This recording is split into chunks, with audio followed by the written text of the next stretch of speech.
Hi, I'm Mr. Merkovich. I'm the new art teacher here, and I'm sorry I can't be here today because I'm going to Oxford for a training, and I'm literally at the airport as you're watching this. So here are my students, and here are their projects that they worked on.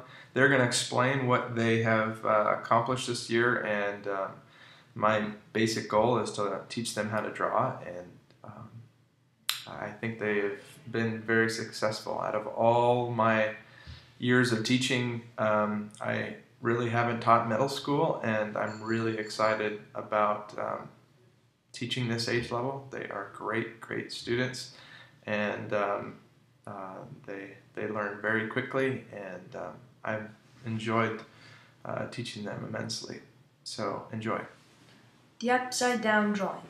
To complete this drawing, the picture was upside down. We were drawing the picture from the computer. Part of the screen was covered. As I drew the picture, the paper was getting more uncovered until I finished the picture.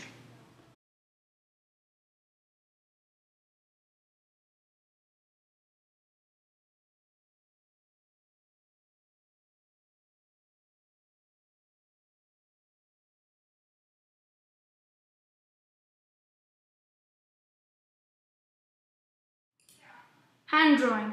First we put a plastic viewfinder over our hand and traced it with a marker. Then we put the viewfinder on a blank piece of paper so we could see it better.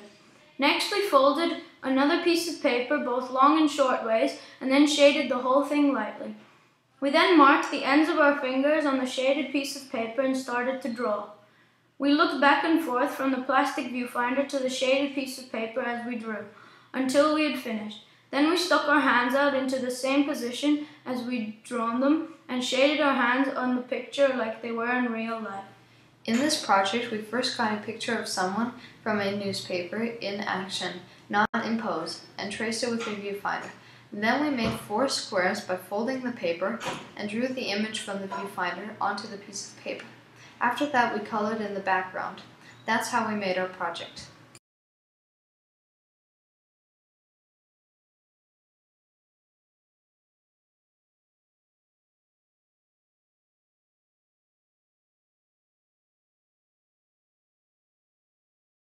We started by taking the French curve and tracing random shapes with it. Then when we had all the shapes done, traced on our paper, we started shading. We left the beginning of the shape blank. Then we start drawing the lightest color. Then we started doing it darker. We did this on all of the shapes, and then we were done.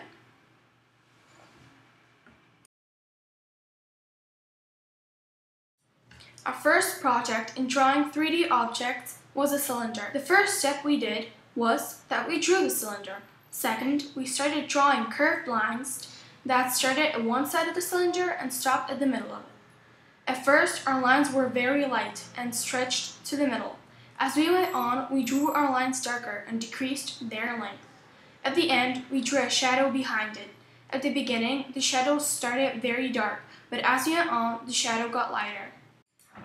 In the sphere, you had the light coming from above. So what you had to do was to make the shade as should be in real life when the light came from above.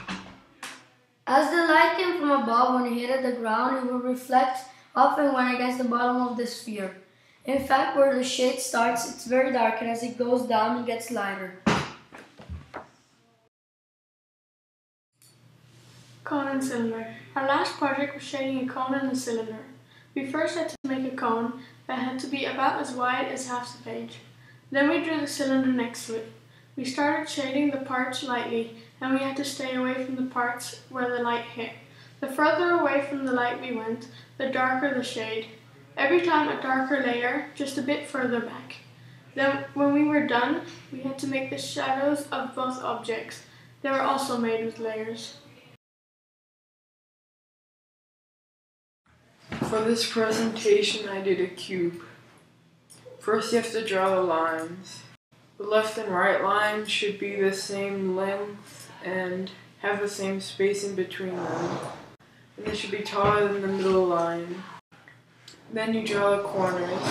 The top corner should be a little bit left of the middle line.